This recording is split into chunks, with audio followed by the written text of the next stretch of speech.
South Africa में आज क्या हो रहा है? रैली, कत्ल और आग। 2 मिनट में 3 बड़ी खबरें। देखते जाओ। आज जोहान्सबर्ग की सड़कों पर हंगामा। मार्च एंड मार्च ग्रुप ने फॉरेनर्स के खिलाफ जबरदस्त रैली निकाली। मुतालबा किया, कागज दिखाओ वरना निकलो। हुकूमत घबरा गई। वजीर साहब ने फौरन बयान दिया, ये कानून हाथ में लेना है, ये मॉब जस्टिस है, ये गैर साउथ अफ्रीकन हरकत है। क्वाज़ोलो नेताल से भी फॉरेनर्स पर हमलों की रिपोर्ट्स आ रही हैं। अक़वाम मुत्तहिदा भी बोल पड़ा, तशद्दुद बंद करो।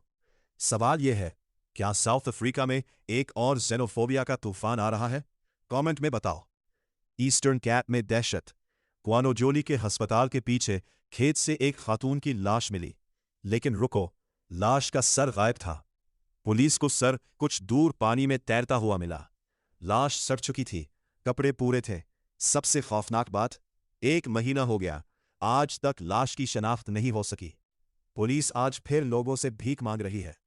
अगर मई से आपकी कोई औरत लापता है तो हमें बताओ। ये कौन थी?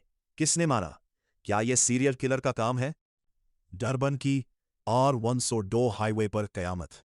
चलती गाड़ी को अचानक आग लग गई। देखते ही देखते पूरी गाड़ी शोलों में घिर गई। खुशकिस्मती, ड्राइवर वक्त पर निकल गया। कोई जख्मी नहीं हुआ। लेकिन सवाल यह है, गाड़ी में आग लगी कैसे? शॉर्ट सर्किट या कोई साजिश? KZN VIP टीम ने आकर आग बुझाई। वीडियो वायरल हो रही है। ये थी आज की खबरें।